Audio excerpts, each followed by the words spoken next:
Kabir Khan and you watching me on Indian Link.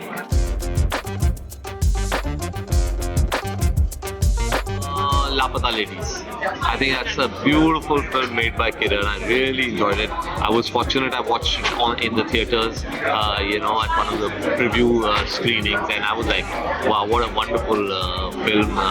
Great performances, great messaging, and just a very good, entertaining film. How it sometimes penetrates areas that you thought it won't penetrate. It starts bringing to you a certain audience that you never expected it to. Like, honestly, when I was making 83, I never expected young children to take to it because I thought it's about, an event that took 40 years ago. Cricket has changed.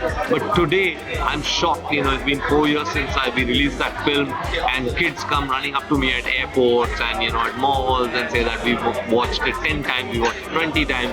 Kapil Dev tells me about how, 10 years old come running to him and say, we've watched this film so many times, and why don't you play IPL? And, I got a message from a cricket club in Singapore saying that 6 Chinese boys joined the cricket club, and it's surprising because the Chinese don't play cricket, and they all said we watched 83 and we want to play cricket.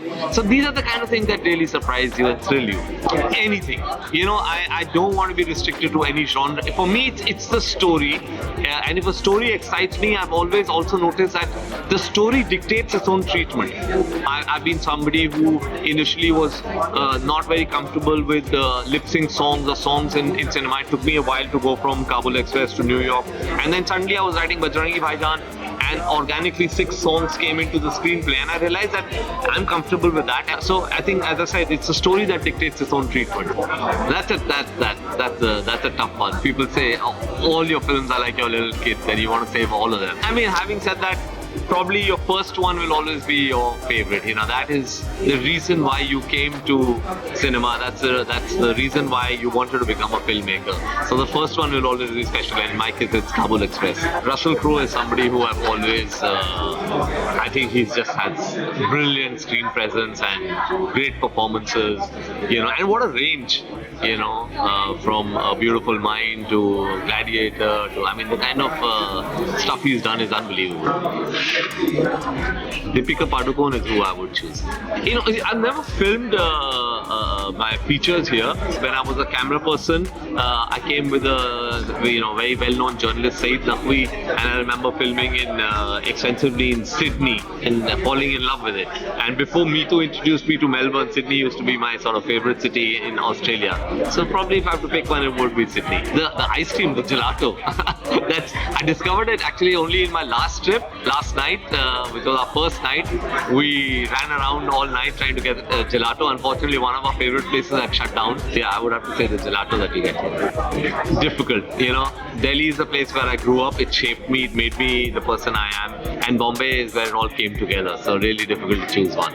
Since the Olympics have just finished, a song of my film from 83, Lehrado, has been on loop, on the TV channels and the reels on Insta. So Lehrado is something I've been hearing every single day, and that's currently playing in my first love still is street photography. Nothing gives me more pleasure than being able to carry my couple of cameras and lenses and just walking the streets of some new city. Even now I've packed my cameras, and I hope to go to New Zealand for 3-4 days after this and do some street photography.